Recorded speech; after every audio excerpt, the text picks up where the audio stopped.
자, 우리 하나님 말씀 이사야 9장 7절 말씀입니다. 구약성경 978면 이사야 9장 7절 말씀. 자, 우리 다같이 한 목소리로 읽겠습니다. 시작. 그 정사와 평강의 더함이 무궁하며 또 다윗의 왕자와 그의 나라가 군림하여 그 나라를 굳게 세우고 지금 이후로 영원히 정의와 공의로 그것을 보존하실 것이라. 만군의 여호와의 열심히 이를 이루시리라. 아멘. 할렐루야. 아멘. 따라서 하시겠습니다. 하나님은 나를 사랑하십니다. 하나님은 나를 사랑하십니다. 할렐루야. 아멘. 하나님은 여러분들을 사랑하십니다. 할렐루야. 아멘. 사람에게는 세 가지 먹어야 될 게 있습니다. 첫째는 우리가 공기를 먹어야 돼요. 산소, 이 공기를 먹어야 됩니다. 우리는 그래서 될 수 있으면은 신선한 공기를 마셔야 돼요. 집안이나 이렇게 시내에 있으면은 거기에 이 오염된 공기가 있는데, 특히 우리가 나무들이 많이 있는 곳으로 가면은 거기에는 신선한 공기가 있어요. 근데 언제 제일 좋으냐? 새벽에 또 일찍 가면 그것도 가스가 있어서 안 좋고, 해가 막 떠오르기 시작할 때에 막 그 나뭇잎 사이로 햇살이 이렇게 싹 쏟아져올 때, 그때가 제일 좋은 시간이. 그때가 되면은 피톤치드가 제일 많이 나와가지고 그때가 우리가 제일 신선한 공기 마실 수 있다고 합니다. 두 번째, 우리는 음식을 먹고 삽니다. 음식을 먹고 살아요. 근데 음식도 우리가 적당히 절제할 수 있어야 됩니다. 아무리 먹고 싶어도 적당히 먹어야 되지, 이게 비만이 되면 또 곤란해요. 세 번째, 우리가 먹는 건 뭐냐? 따라서 합시다. 마음을 먹는다. 세 번째, 우리는 마음을 먹어야 돼요. 사람은 살아가면서 뭐 먹기에 달렸다 그럽니까? 마음 먹기에 달렸다 그러잖아요. 마음을 먹어야 돼. 마음의 결단, 마음을 먹으면서 살아야 됩니다. 내가 아침에 일어나서 피톤치드가 있는 신선한 공기를 마시러 가야 되겠다. 그것도 마음 먹기에 달려 있어요. 마음 먹지 않으면은 그냥 하루를 이 엄성덤성하다가 그냥 하루를 낭비할 수가 있습니다. 내가 정말 저녁 6시 이후에는 절대로 어떤 음식도 먹지 않겠다. 그렇게 마음 먹어야 됩니다. 사람이 6시 이후에만 밥을 안 먹어도 사람이 살이 빠진다 그래요. 그래서 내가 6시 이후에 안 먹고 아침까지 내가 공복 상태를 유지하다가 내가 아무리 먹고 싶어도 참겠다. 이게 마음 먹기에 달려 있어요. 사람은 이와 같이 무슨 일을 하든지 마음을 먹어야 됩니다. 결단을 내려야 돼요. 하나님도 마찬가지로 하나님도 마음을 먹으셨어요. 만군의 여호와의 열심히 이를 이루시리라. 할렐루야. 하나님도 굳게 마음을 먹으셨어요. 어떤 마음을 먹으셨습니까? 내가 나의 백성들, 이 인류의 사람들을 그냥 죄악 가운데 버려두지 않겠다. 내가 인류를 구원하겠다. 내가 인류를 위하여서 열심히 인류를 구원하겠다. 그것도 하나님께서 대충 슬렁슬렁 일하시는 것이 아니라 내가 이 인류를 위하여 내가 열심히 일해서 이 인류를 내가 사랑하고 구원해 주겠다. 하나님도 이렇게 굳센 마음을 먹으셨어요. 하나님의 마음, 하나님의 열심, 하나님의 마음을 먹으셨는데 열심을 가지고 마음을 먹으셔서 우리를 이끌어 주신다는 것입니다. 할렐루야. 네. 하나님이 우리를 마음을 먹으셔서 구원해 주셨어요. 그러면은 이 하나님의 구원은 어떤 일을 통하여서 이루어지느냐? 첫째로 보면은 하나님의 지혜예요. 하나님의 지혜를 통하여서 우리의 구원이 이루어지는데, 하나님의 지혜는 어떤 지혜이냐? 어리석은 지혜입니다. 어리석은 지혜예요. 지혜롭다는 말과 어리석다는 말이 서로 모순되는 이야기입니다.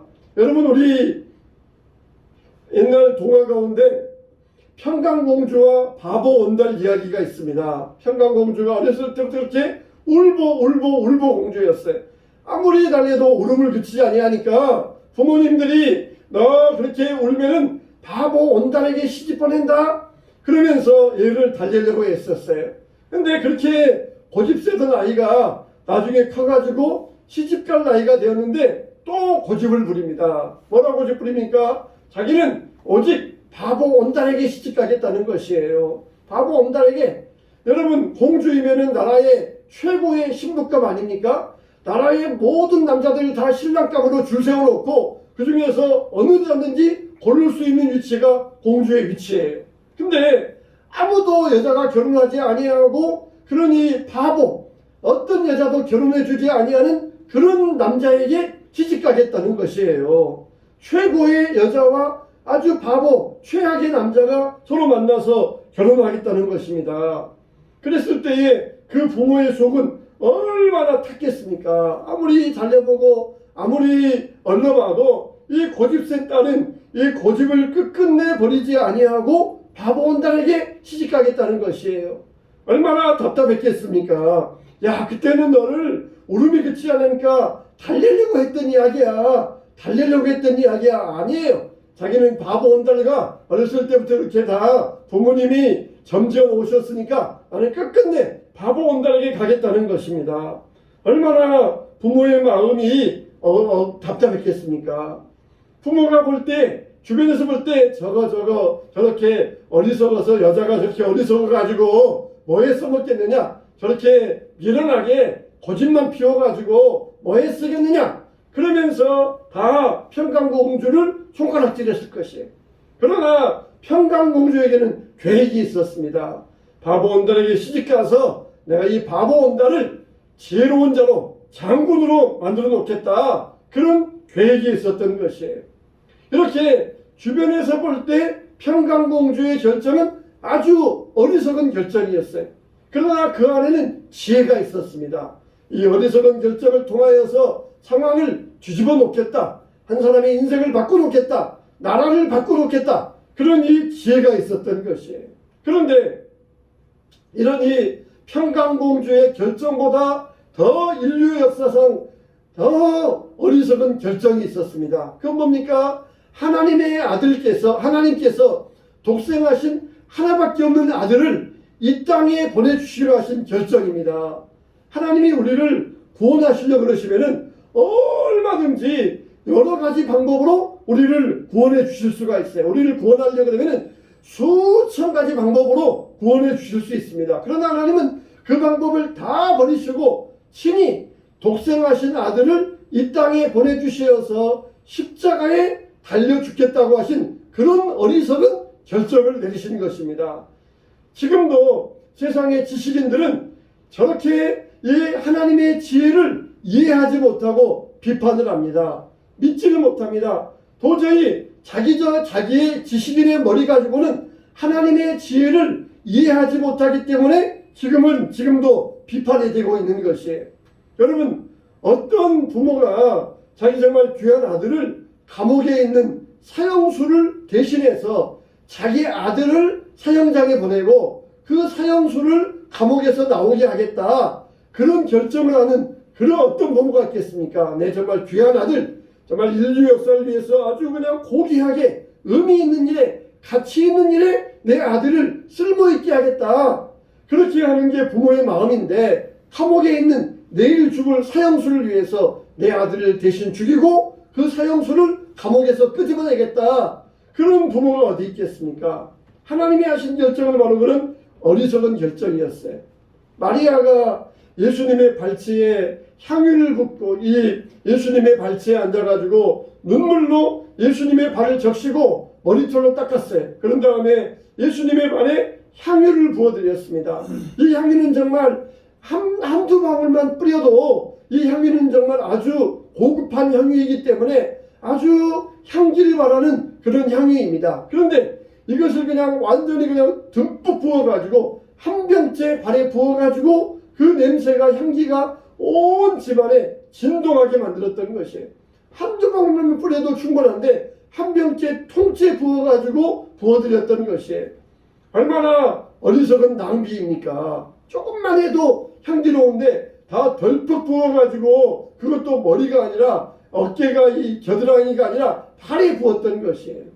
제자들도 더러워서 씻겨주지 아니한 그 발을 이 여인은 자기의 눈물로 적시고 머리털로 닦아드리면서 예수님의 발을 씻겨드렸던 것이에요.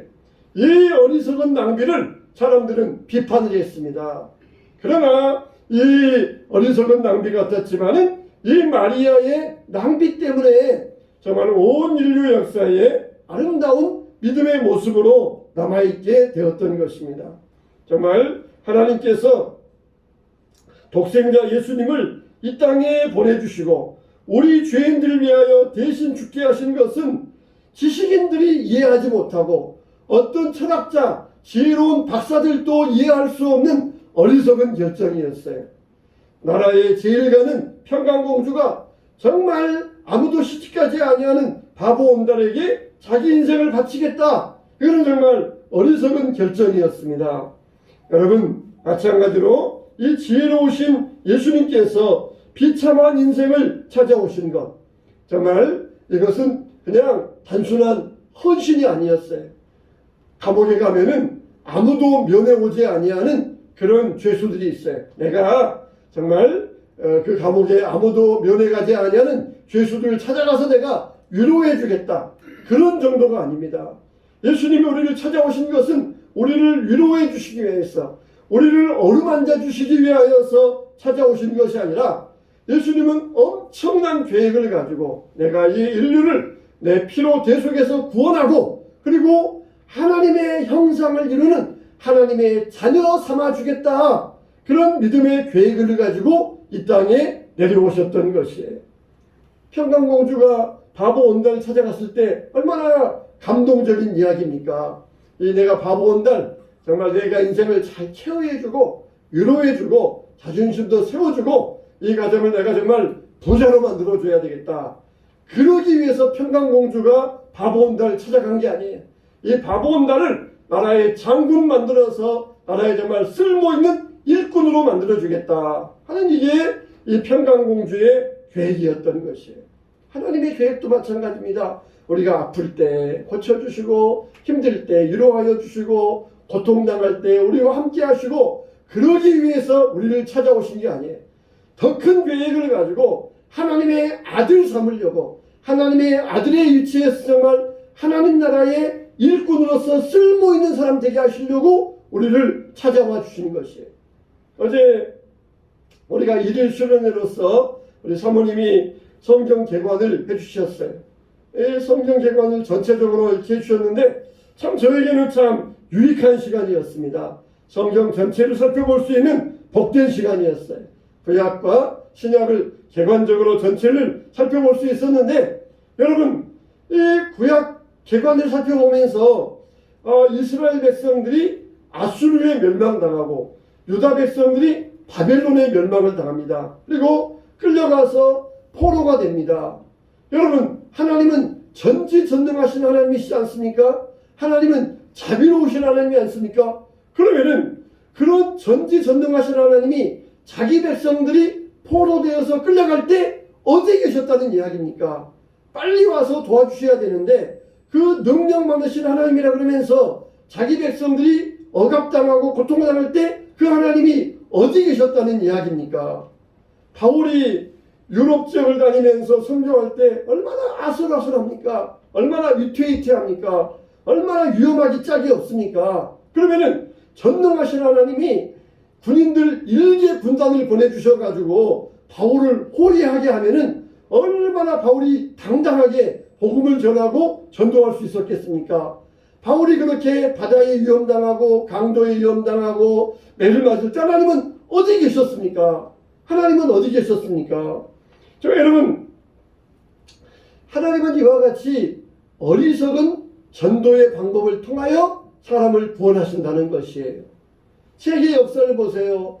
바벨론 나라, 로마 나라가 군대를 가지고 땅을 넓혔습니다. 헬라의 알렉산더가 군대를 가지고 땅을 넓히고 나폴레옹도 그랬고 징기스칸도 그랬습니다. 이렇게 군대의 힘을 가지고 땅을 넓혔던 나라들은 어디 있습니까? 다 없어졌어요. 지금 존재하는 나라들은 아무도 없습니다. 그러나 어리석은 방법으로 한 사람 한 사람 전도하여서 그 마음을 움직이고 감동시켜서 예수님을 영접하게 하고 한 하나님 나라는 지금도 끊어지지 아니하고 계속해서 온 세계 만방으로 확장되어져 가고 있습니다.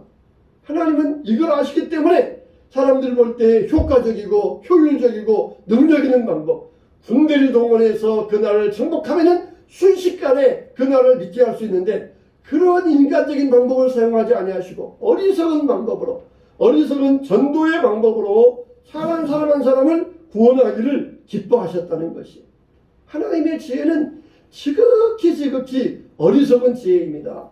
사람들이 생각할 때 왜 하나님이 그렇게 하셨을까? 자기 생각으로 이해가 되지 아니하는 어리석은 방법이에요.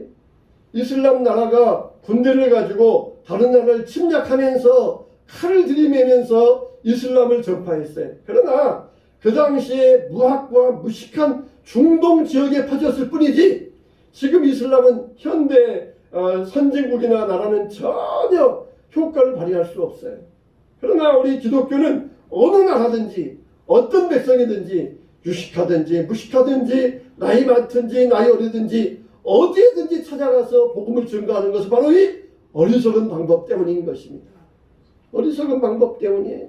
사람 보기에는 어리석지만 하나님의 지혜가 여기에 들어있어요. 하나님의 지혜는 어리석은 지혜입니다. 우리가 정말 인간적인 지식을 가지고 하나님의 지혜를 어리석다고 판단하지 말아야 됩니다.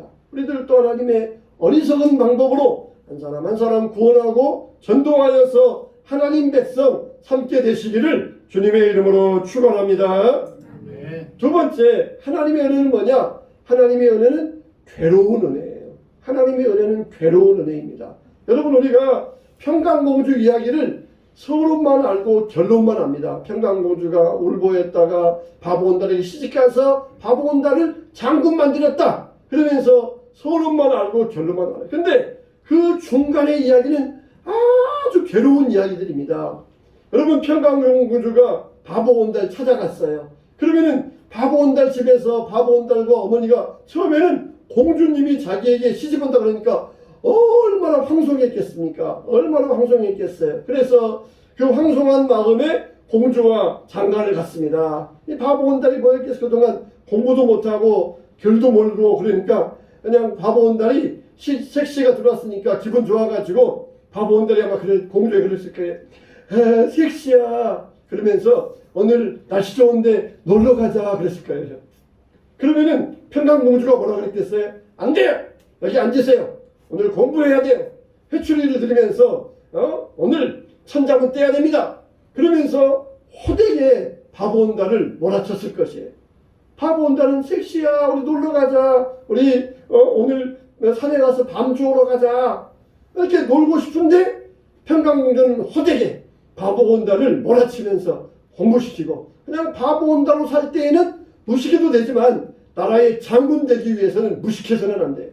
그래서 회초리를 들고 자기 신랑을 몰아쳐갈 때 그 중간 이야기 보면은 바보온달이 얼마나 못 견뎌하면서 막 소리 지르고 괴로워하는 모습이 있어요. 제발 나 좀 그만둬라. 제발 나 좀 상관하지 말아라. 그러면서 막 자기 섹시에게 소리 지르는 그런 장면이 있어요. 바보온달로 살 때는 얼마나 마음이 편합니까? 혼자서 나무 하러 가고 혼자서 이 나물 뜯으러 가고 혼자서 산에 가고 자유롭고 좋았어요. 근데 그렇게 황송한 섹시가 시집 와가지고 자기에게 장가 온다는데 너무 좋았는데 장가나 가고 보니까 그게 아닌 거예요. 그냥 호되게 그냥 회초리 가지고 자기를 몰아치면서 졸리는데 잠도 못 자게 하고 놀러 가고 싶은데 놀러 가지 못하게 하고 막 그럴 때 이 바보가 그냥 견딜 수 없어요.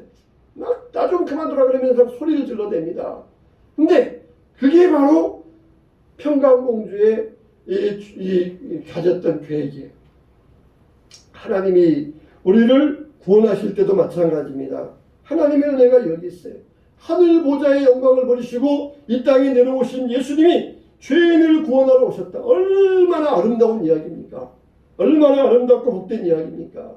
그러나 하나님은 이제 우리를 참된 백성 만드시려고 우리를 그냥 놔두지 아니하십니다. 우리를 그냥 버려두지 아니하십니다.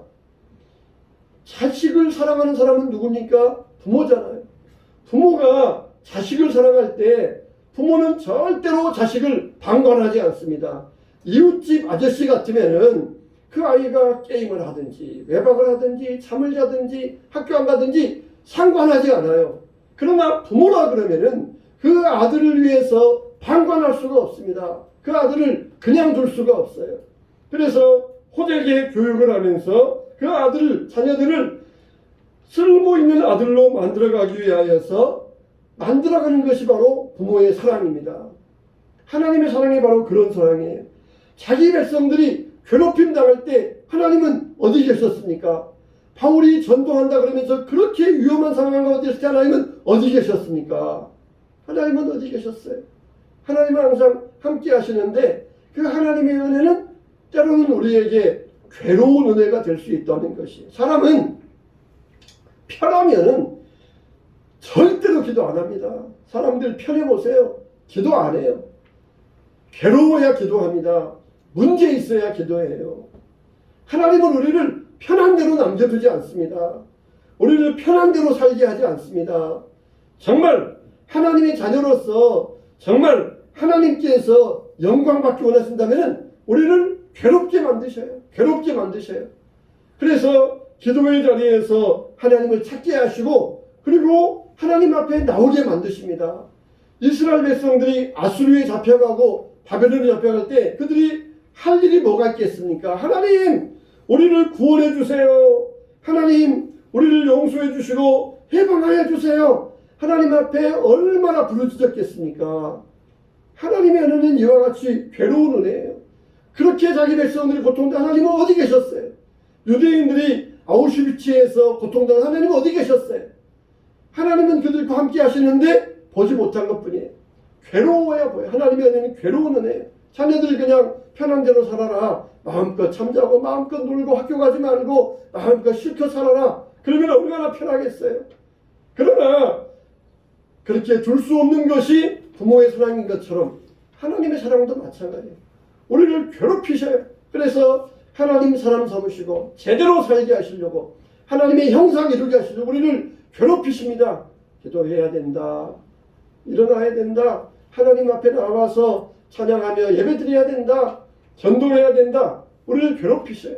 그게 하나님의 은혜는 괴로운 은혜입니다. 여러분 하나님의 계획은 우리가 아플 때 그냥 오냐 쭈쭈쭈쭈쭈 얼마나 아파 호해줄까? 얼마나 힘드니 위로해줄까? 얼마나 참 괴로우니 내가 너의 힘이 되어줄까?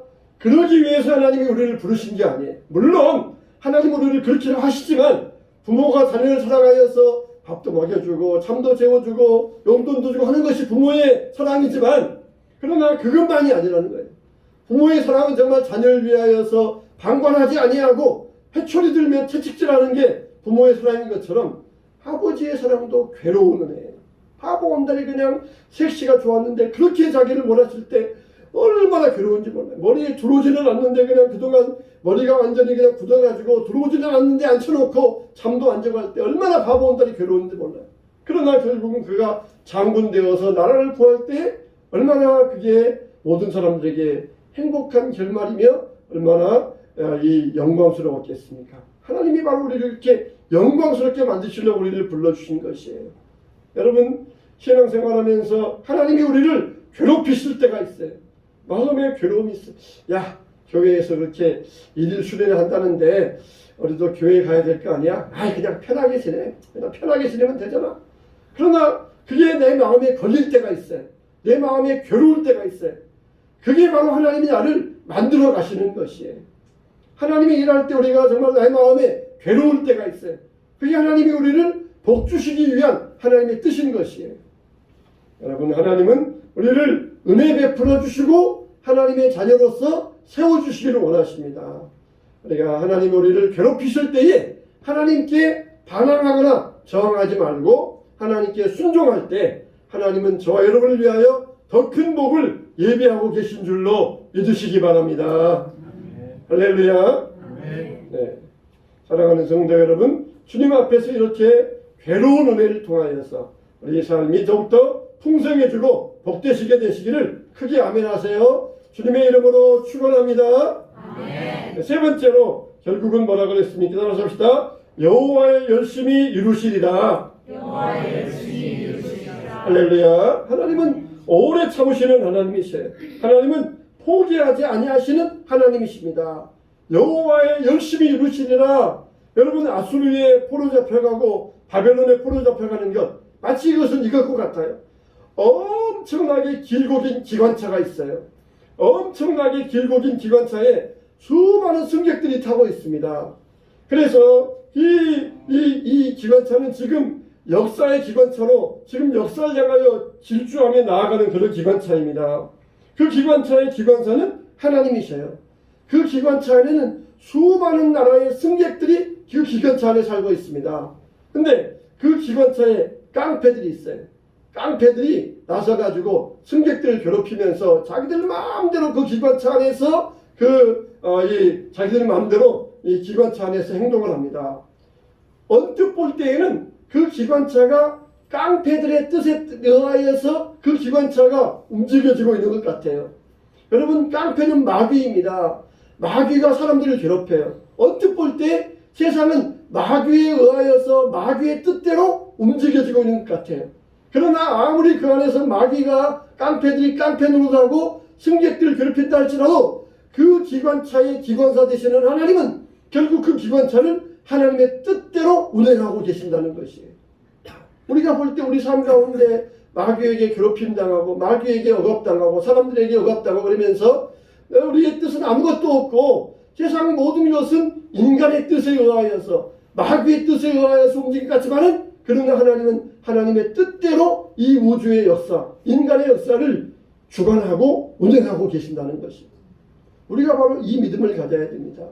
아수르가 바벨론이 이스라엘과 유다를 괴롭힐 때에 결국 아수르가 이 세상을 지배하고 바벨론이 이 세상을 지배하면서 세상의 역사가 바벨론 왕의 뜻대로 움직이는 것 같았지만은 그러나 바벨론 왕은 결국 거기에서 허수아비에 불과하고 세상 역사를 주관하시는 분은 누구냐? 바로 하나님 아버지이십니다. 이게 바로 하나님의 열심히 이 나라 역사를 이루어간다는 거예요. 그래, 지금 너희들 이렇게 바벨론에 억압당하면서 괴로운 가운데 있지, 힘든 가운데 있지, 걱정 마.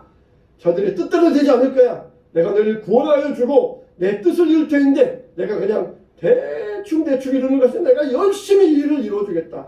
최선을 다해서 열심히 너희의 구원을 이루어주겠다. 염려 붙들어 매라. 걱정하지 마라. 모든 역사의 주관은 내 손에 달려있느니라고 했어요. 여러분, 세상에 어떤 나라가 400년 동안 노예 생활하다가 해방된 나라가 어떤 나라가 있습니까? 70년 동안 포로 있다가 해방된 나라가 어디가 있습니까? 2000년 동안 떠돌다가 나라를 세운 나라가 어디 있습니까? 우리나라도 37년 동안 일제 억압을 당하다가 해방을 얻은 것은 우리 힘이 아니에요. 우리 힘으로는 도저히 일본의 손아귀에서 벗어날 힘이 없습니다. 하나님께서 보실 때 우리를 긍휼히 여겨주시어서 하나님의 뜻을 따라서 때가 되니까 하나님이 우리를 구원하여 주신 것이에요. 어느 나라가 자기 힘으로 해방된 나라가 있습니까? 거의 근세에 봐도 뭐 필리핀이나 베트남이나 나라들도 프랑스에 또 영국에 억압받던 나라들도 다 자기 힘으로 독립을 얻는 나라는 없어요. 다 이 하나님의 주권, 외세에 의하여서 얻은 것들이지 자기 힘으로 독립된 나라는 없습니다. 하나님께서 때가 참에 그들을 구원하여 주신 것이.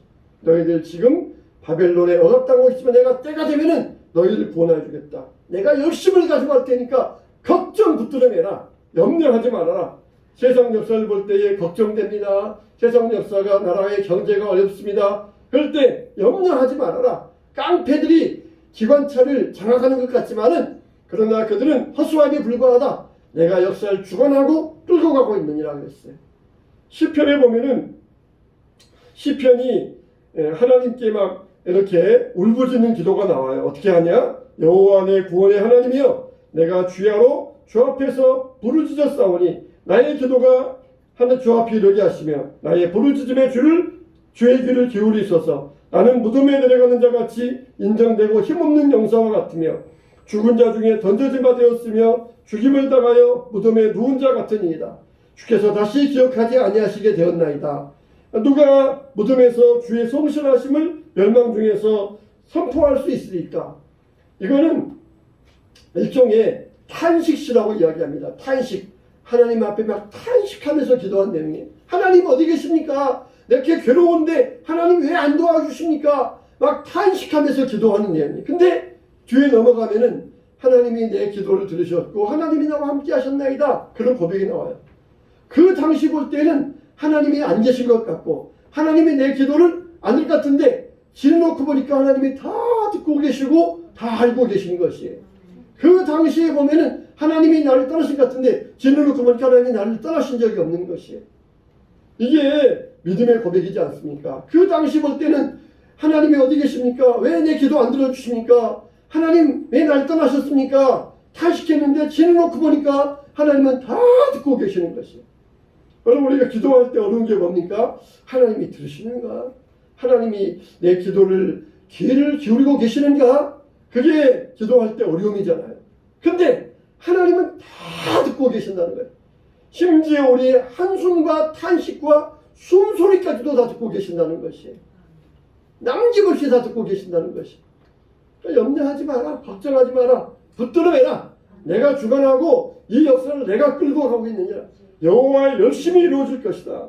하나님은 죽은 자를 살리시며 없는 것을 있는 것 같이 부르시는 하나님이세요. 여러분의 삶을 어디에 맡기겠습니까? 깡패 손에 맡기겠습니까? 하나님 손에 맡기겠습니까? 하나님을 의지하면서 하나님께 간구하세요. 그러면서 하나님께 부르짖어 간구하세요. 편하다고 그냥 우리가 편한 대로 살지 마시고 내 마음을 괴롭게 만들어야 돼. 내 마음을 괴롭게. 주여, 아직도 복음을 부르는 저 이슬람의 사람들, 북한의 민족 생각하면 내 마음이 괴롭습니다. 내 마음이 괴로워 죽겠습니다. 우리는 이렇게 편하게 복받아 살고 있는데 저들 생각하면 내 마음이 괴롭습니다. 내 마음을 괴롭게 만들어야 돼요. 믿지 않는 이유, 자녀를 생각하면서 내 마음을 괴롭게 만들어야 돼요. 난 이렇게 편안하고 죽음의 천국할 때 저들이 지옥 갈 텐데 내 마음이 괴로워 죽겠습니다. 내 마음을 괴롭게 만들어야 돼요. 그렇게 하나님 앞에 기도할 때 하나님은 응답하여 주시고 우리의 괴로움을 신원하여 주실 것입니다. 하나님의 열심으로 우리를 이끌어 주신다는 것이에요. 세상 나라가 악한 자의 손에서 좌지우지 되는 것 같지만은 이건 다 찻잔의 태풍에 불과해요. 찻잔 속의 폭풍에 불과합니다. 그들은 아무것도 못 바꿔요. 하나님께서 역사하시고 하나님께 주관하십니다.